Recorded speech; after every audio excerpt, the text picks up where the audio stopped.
A podcast? Did your radio show get canceled?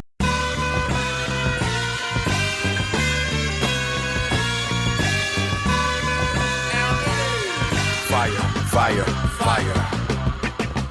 Low down and filthy, but the discipline is on point. Schooled myself, made my own dojo. A cold flow with the whole dose of soul. Maintain composure, even in fury. An anomaly, properties undiscernible to mere peasants. Use weapons that level entire... I'm going to my least favorite city in the world later this week. Las Vegas, Nevada. Oh, boy. I stick out like a sore thumb in Las Vegas. Oh, and it's not because I'm wearing sequins. It's because I don't want to wear sequins. Anyway, this is $1 Million Plan. I'm Pete the Planner.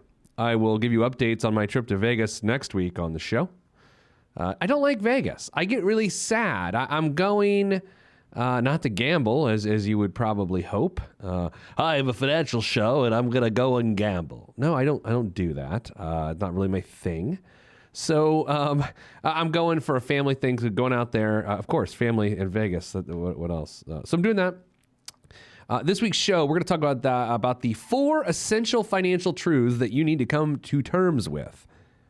Because if you don't, you're lying to yourself. So this week, 4 essential financial truths. I feel like there's a lot of housekeeping that I need to get done. Sorry, I've been away. Some spotty new shows in November. My health wasn't great. I didn't have a voice. My voice is still suffering a little bit. I don't have those golden pipes that I normally have of a 7th grade boy. Hi, well, what are we doing in gym class today? That's my normal voice, but it's still a little affected by my sickness. Other things, you can get a BOGO deal, buy one, get one deal at PeteThePlanner.com on our Your Money Life series as holiday gifts. Give the gift of Peter this holiday season. Peter Dunn, that is, Pete the Planner. So go to PeteThePlanner.com, offer code.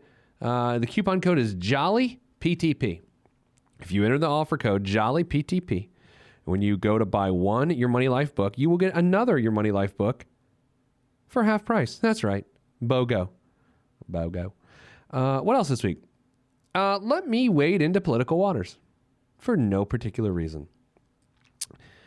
So I'm helping the carrier workers that were displaced when their jobs were eliminated and moved to Mexico. Unless you don't turn on the television, radio, or read a newspaper, you've noticed in the last couple of weeks that there was the announcement from President-elect Trump that those jobs have been saved.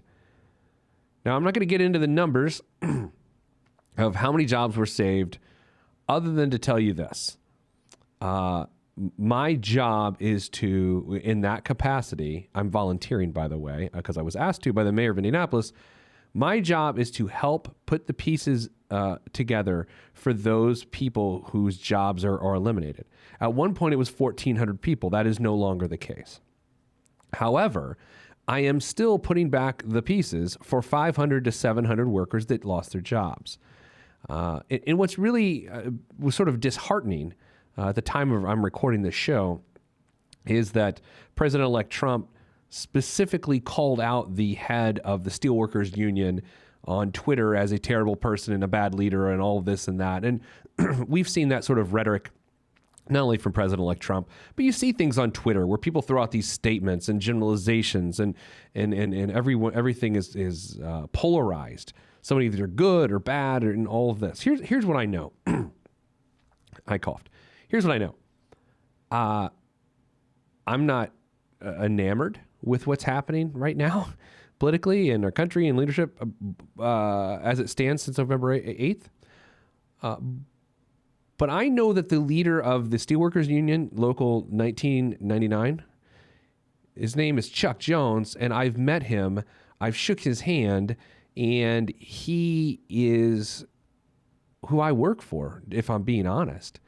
I worked for him to make his men and women financially sound. So when I saw that happen this past week, I know I'm wading into waters that you don't particularly care about. I just wanted to say, at the end of every tweet, when someone gets called out by name, there's the actual real story of it. And I don't want to go as far as to say I'm part of the real story, but I kind of am part of the real story. Chuck Jones is a hero. Okay, so you can have whatever political beliefs you want. Go ahead. I can just tell you this from firsthand experience. The president-elect is singling out a person saying he's a bad person. I'm involved in the carrier situation, and I can tell you Chuck Jones is a great person and is a hero to the people he serves. So I don't know why I felt the need to start the show there this week, but you know what? I've just been sitting on my hands. I've been holding my tongue. I've been doing all the different things with different parts of my body about this election, but now this one sort of sent me over the edge. So I just wanted to let you know that there are people that lost their jobs, and we're just trying to solve that. That's it. It's not about talking points or leverage or anything else. It's just about jobs lost.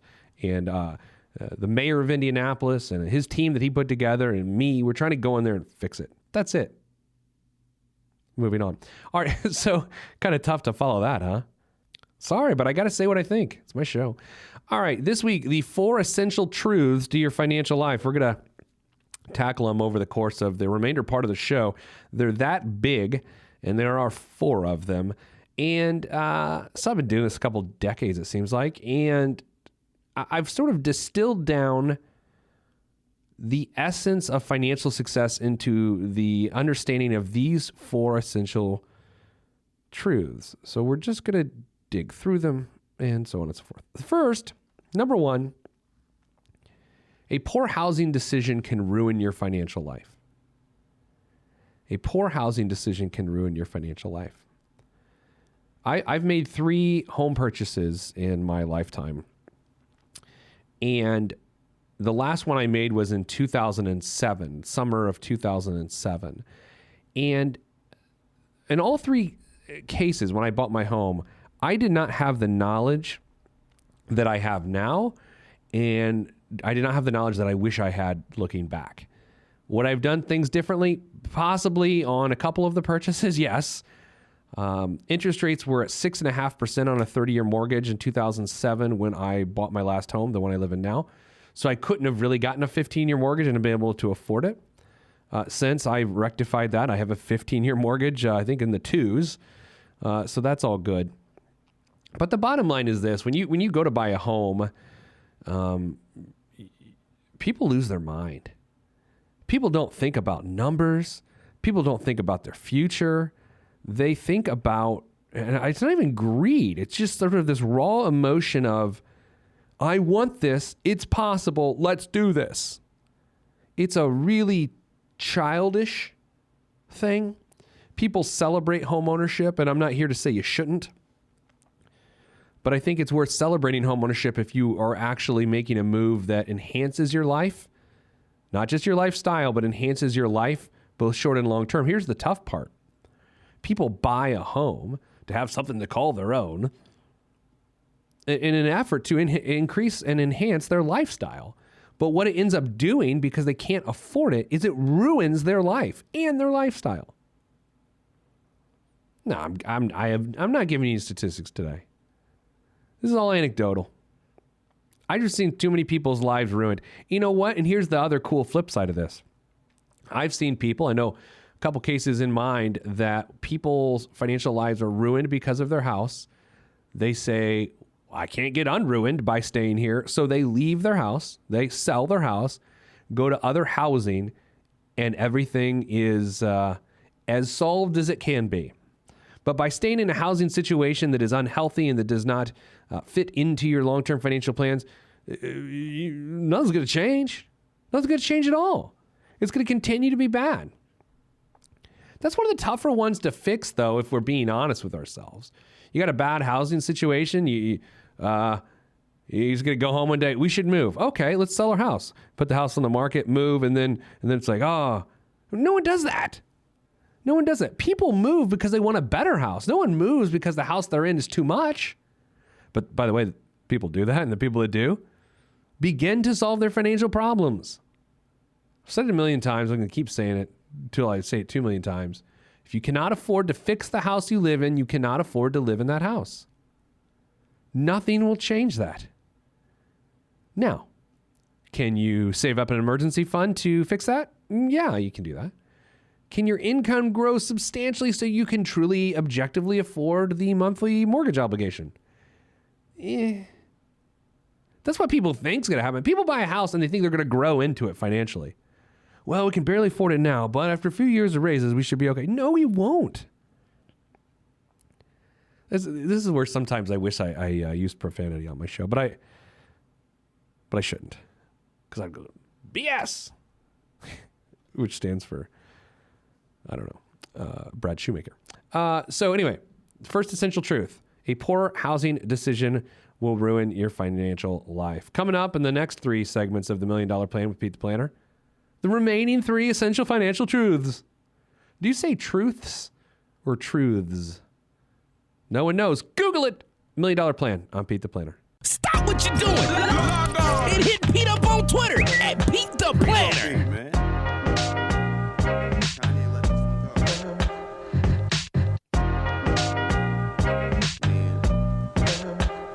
Sound good to me. I never question the right of any man to voice his opinion as strongly as any can. But then again, many men are citizens of their own little world, so they ain't really fitting in. I'm in the background blending in, camouflaged by the scenery, but I'm a champion. Tackling the essential truths this week on the $1 Million Plan. I'm your host, Pete the Planner. Here's a commercial for, well, me, frankly. You want holiday gifts for your loved ones? Go to PeteThePlanner.com. Enter code JOLLYPTP for a buy one, get one half off. Buy one of my books and get another one half off for yourself. Also, we've got the Pete the Planner 365 Days to Change desktop calendar. You don't even have to open it. It makes a great paperweight. And there are pictures of me on the packaging of the calendar, but none on the inside. So don't worry about that. It's not a good appetite suppressant. If I were on every page of a daily desk calendar, that would be like an appetite suppressant. You learn some about money, you see a picture of me, and you don't feel like eating. So it kills 2 birds with 1 stone. All right, back to the 4 essential financial truths of your life, of all of our lives. Number 1, as we just talked about, was a poor housing decision can ruin your financial life. It can. I see it all the time. It makes me sad. And actually, I have a friend right now who's in the midst of making a giant mistake. And I've told him. And it's weird. Like, I don't push my beliefs, my financial beliefs. By the way, I don't have financial beliefs. I happen to know a lot about how things work financially. So it's not like I believe this is the way it is. It's actually the way it is. They're observations, right? Well, I believe this is what's going to happen. No. This is what's going to happen. I know. That's the nature of mastery. I've done this long enough to know what's going to happen. So when I give someone my opinion, solicited or otherwise, about their situation, that's probably what's going to happen. Now, people love to say, I don't think it's going to happen. Great. I'm glad on your limited experience you believe you don't think that's going to happen, but it will. I'm not sounding like a very nice person. Let's move on. Essential truth number 2. Absorbing your pay raises, I shall say, prevents retirement. If you consistently get pay increases, which most people do over time, and you absorb them, meaning you don't save them, if you don't do anything when you get a pay raise and it just goes into your checking account and your lifestyle absorbs those expenses, your lifestyle grows, it creeps, it will prevent you from retiring. So this is all based on this strange concept that it's taken me a really long time to put into words, but I kind of figured it out this week. Let's go back to the 1970s for a second. What was the number one... What was the one entity in the 1970s that was most responsible for a person's successful retirement? Let me say that again.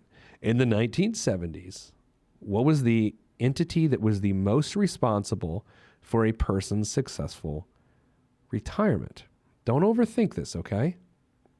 1970. The answer is a pension. So the company which employed you through your entire career, because people had a lot fewer jobs, they stayed at one employer for longer periods of time, and by the nature of and the culture of employee benefits at that time, people's means to retirement income was a pension, a defined benefit plan. You retire, we keep paying you. You die, we keep paying your spouse. They die, we're glad you're dead. And that's how it worked.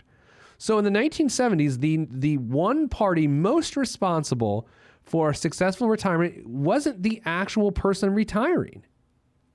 So this isn't necessarily fun to hear if you're a big proponent of personal responsibility like I am.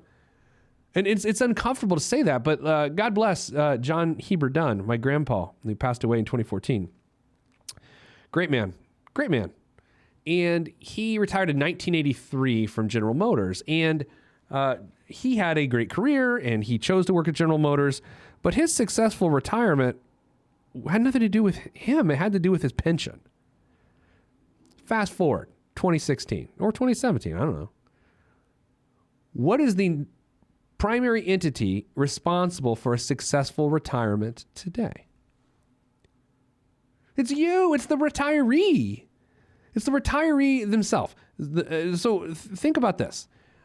If you don't have an income stream directly derived from your employment that continues to pay you once your employment ceases, then your chance of a successful retirement is dependent on what you do with the assets that you earned during said employment, right? That's the big challenge with all of this. When you absorb your pay raises, when you consistently creep your lifestyle up, when you make more and you spend more, and you make more and you spend more. In the 1970s, you could do that and it didn't matter. Lifestyle creep was not a problem in the 1970s because you could still retire successfully because you had nothing to do with a successful retirement. It was your pension. 88% of people in 1975 had a pension in the private sector.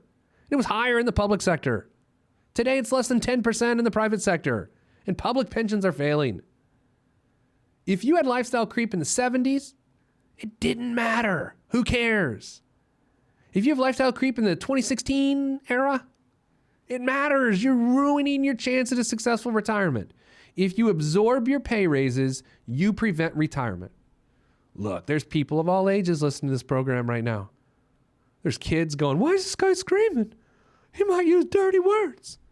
There's people in their 60s and 70s going, he needs to settle down. But no matter who it is listening to this, you can no longer have lifestyle creep and still have a successful retirement. It's impossible because the number one determining factor in a successful retirement today is what you do with your income while you work. If your income grows, it's the opportunity to create a successful retirement.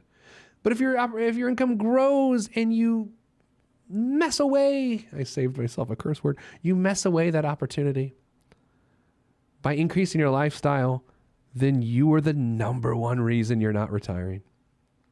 Look, you can make this about the fact that people don't have pensions today. I mean, that could be the story here. You know, that's what this could be about. You could go, well, the fact of the matter is, people don't have pensions. That's why people don't successfully retire. No. That's past. That's behind us. Get over it, right? Since the 1980s, the onus has been back on the individual, the retiree, or the pre-retiree, or the person that will want to be retiree. It's back on that person. It's been that way now for nearly 40 years. What are you going to do? What are you going to do? You can continue to blame that the pension system doesn't work anymore? No, it's over. It doesn't matter. I have never been exposed to a pension personally, and I never will. I could just sit around along the side and say, man, that stinks. I'm going to keep creeping my lifestyle up. Or I can take responsibility. So essential truth number 2, absorbing your pay raise prevents retirement. It does. I promise you that. It's the end of the year, 2016. If you look at it next year, if you just got your pay rate of what you're getting paid, or maybe you get a pay review at the beginning of the year, and you think, oh man, I would love a raise, because if I get a raise, we can do this, and we can do this, and we can do this. Hopefully the this and this and this and this, hopefully, is to create a retirement. I don't know why it took me so long to figure that out. And I don't feel bad about it. Hell, I mean, the entire retirement industry has not figured this out. That's what the retirement industry is supposed to do. Oh, I have a mini rant coming on. Oh, here it comes. It's boiling up. It's boiling up. The financial planning industry is messed up. Why? because financial advisors would rather find people with money than create people with money. You're a successful financial advisor if you can go find someone that's already accumulated money, and then you take that accumulated money and you make money on it by investing that money. I want to be the person that creates the millionaires, not the person that takes the millionaires and on his clients. It's a huge difference. The financial industry should be teaching people to not waste their pay raises, to make good housing decisions. Let's quit cherry picking successful high income people to manage their money. Oh, you have a rollover? I'd love to roll it. Forget that. Let's teach people to be millionaires. Let's teach people to be successful retirees, because it is no longer the case in which the company which employs you is no longer responsible, the primary person, the primary entity that results in your retirement success. It is on you. I love people. You can tell when you talk to someone about their money that they figured this out or not. I mean, some of you listen, if you haven't already turned off the show, because I'm crazy, you can't unhear what I just said. Figure this out.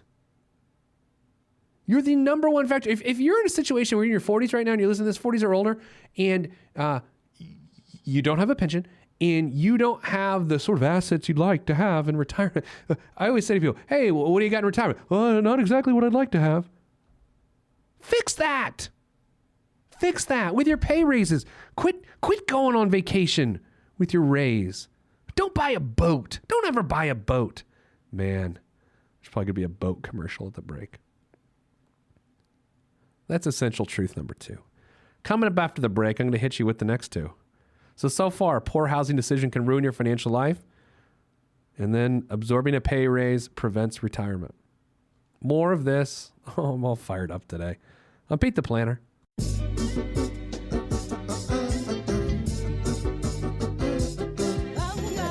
Yeah.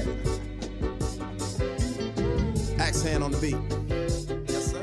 Glass House. Yes, sir. Mr. Kinetic, Rusty Redenbacher.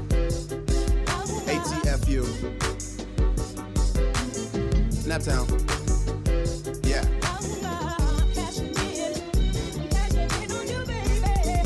Peace to Fetty and Fredo. Helicopter choppers. Yeah, y'all ain't hip yet. Cashing in like the end of the game at the casino. I lean so the glare of the rear view don't hit me. Swiftly through the avenues and boulevards, old soul playing on my speakers, old soul but young and age a boss player. Not from the Himalayas, but my fam gave me Gary, Indiana game. Grew up around the country, but the mindset was there. Ain't I won't complain about a damn thing on this. I'm sitting here in my studio, and during the break, I was reading my email. I got an email with the subject line, opening in my calendar. It's just some business person soliciting, they want to sell me their stuff, but the subject line is opening in my calendar. Like I'm going to open it up and I'm like, oh, good, random guy has time for me. I mean, look, hey, I test subject lines too, but that's an interesting one. Opening in my calendar. Oh, I got to open this right away. Oh, hey, someone I've never heard of has time for me. Great. Hi, this is Pete the Planner, back on the $1 Million Plan, hitting you with some toughness today. I'm fired up, man. I'm taking a couple weeks off because my voice was gone. I was sick. It didn't feel good. I mean, here's the thing. I don't know much I tell you about stuff, so I'm going to tell you some stuff. If I've already told it to you, then just dismiss it. I usually take December off. I am a creative. I got to recharge this battery, and this battery is recharged in December when I don't do anything. I take my kids to school. I pick them up. I don't work. That's my December. Unfortunately, because things are going well in my business, I'm working this entire December. So I know that you're really playing a bunch of violins for me right now. Oh, Pete the Planner can't take a month off. Here's the thing. I got to recharge this battery. I am in charge. I am charged with recharging millions of people's financial lives. I personally have to be recharged. I don't think that's going to happen in Vegas later this week. Here's my Vegas plan. You got to have a plan. I looked at my wife this week. I was like, all right, we're going to be in Vegas for 48 hours. I got to have a plan. She said, why do you have to have a plan? I said, because I'm Pete the Planner. I got to have a plan. Here's my plan. I want to stay up really late. Now, you hear that and you're like, well, first of all, it's Vegas, of course. And number two, you think, well, it's all relative as to what is really late. That is absolutely true. It's always relative.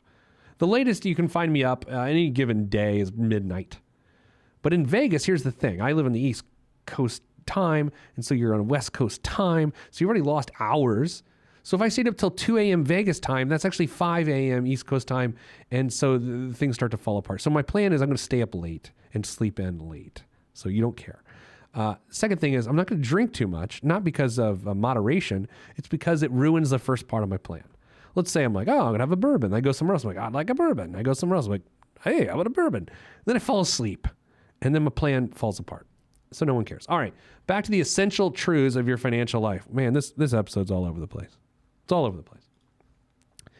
First, we have poor housing decision can ruin your financial life. Next, absorbing pay raises prevents retirement. Let me hit you with this one. A constantly increasing power percentage ensures a successful financial life. But I'm just listening for the first time. What's power percentage? Thanks for asking, David. Power percentage is a proprietary metric that Pete the Planner Financial Wellness has developed in order to get you to understand your financial life.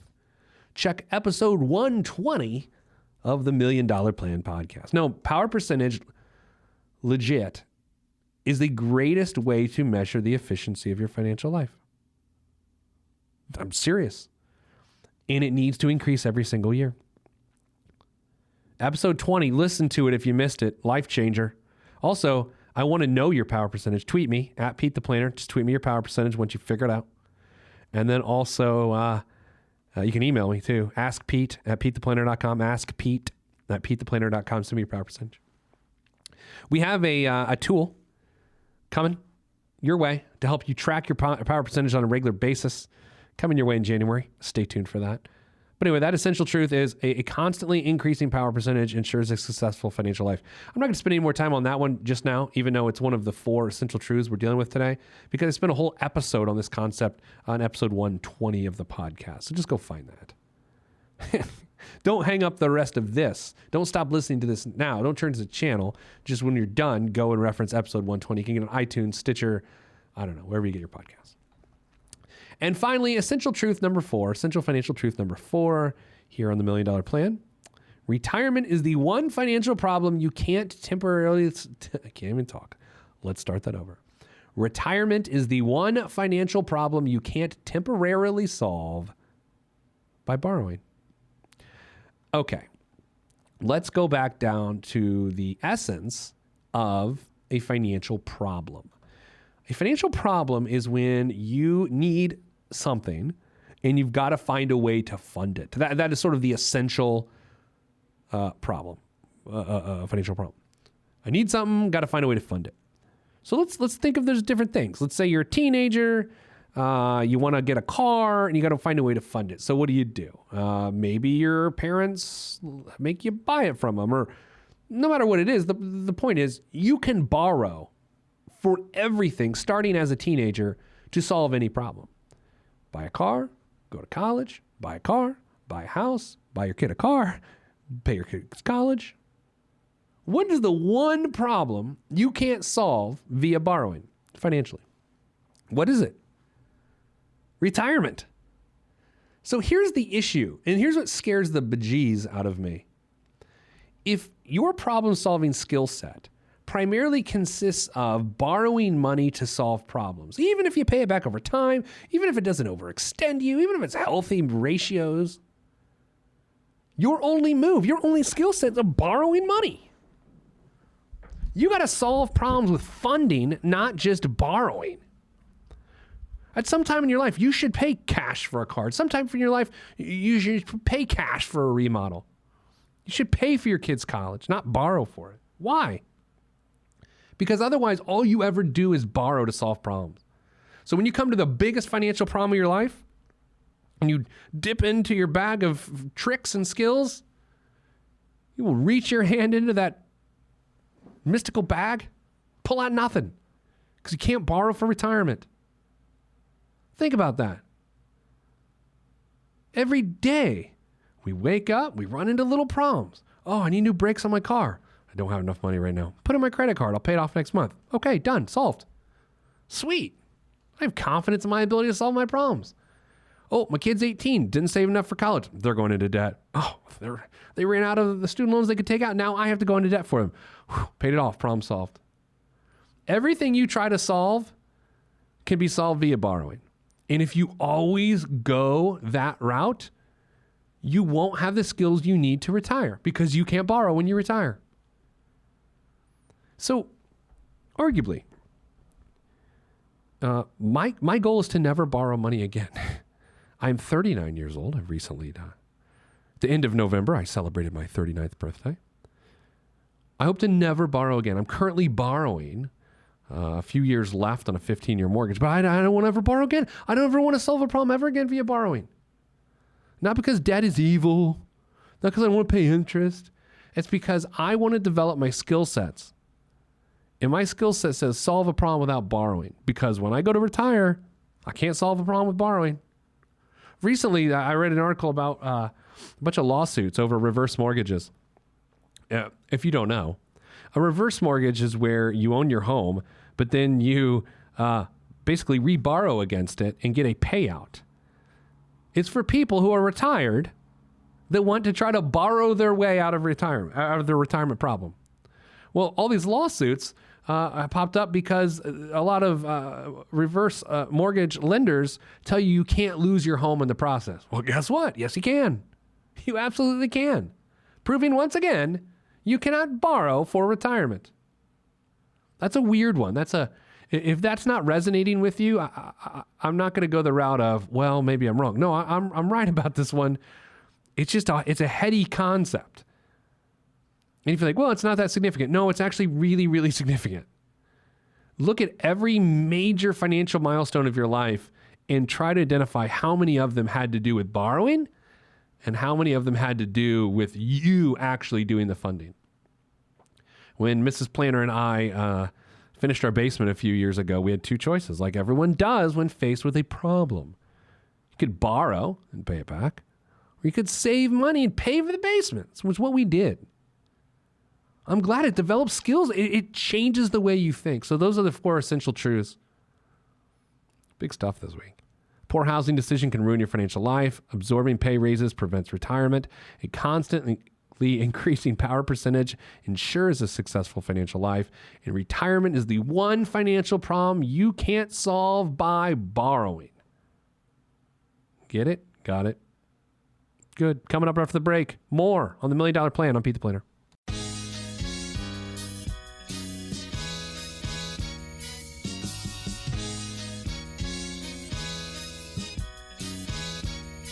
Every day living through the peace of my soul, I remain whole, even in the middle of the pain. Even though my life has the rain, I still remain sane, writing and creating for my life. And my pen is my sword given by the Lord, and I use it to fight the tides of restriction. Sometimes I'm conflicted, find myself looking at the trees too much and can't see the forest. Enemy shall inherit the earth, and I want to inherit something other than the high blood pressure and diabetes. So work is what I gotta do.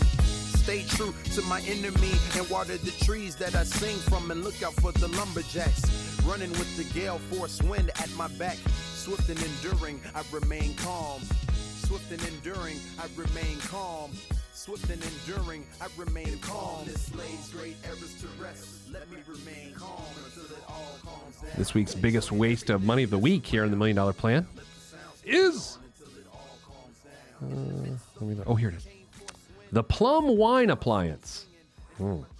There's something special about a great glass of wine with dinner, or to help wind down after a long day. Of course, most of those occasions don't call for emptying the entire bottle, and then storage and preservation become an issue. Well, Plum Wine Appliance solves that issue, and might be able to serve a fresh glass better than you can as well. One of the most sophisticated home appliances on the market, Plum works with any standard wine bottle.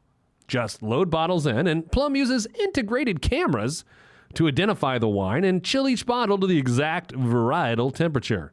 It also uses a motorized double-cord needle to pressurize each bottle with argon gas, keeping your wine preserved for up to 90 days.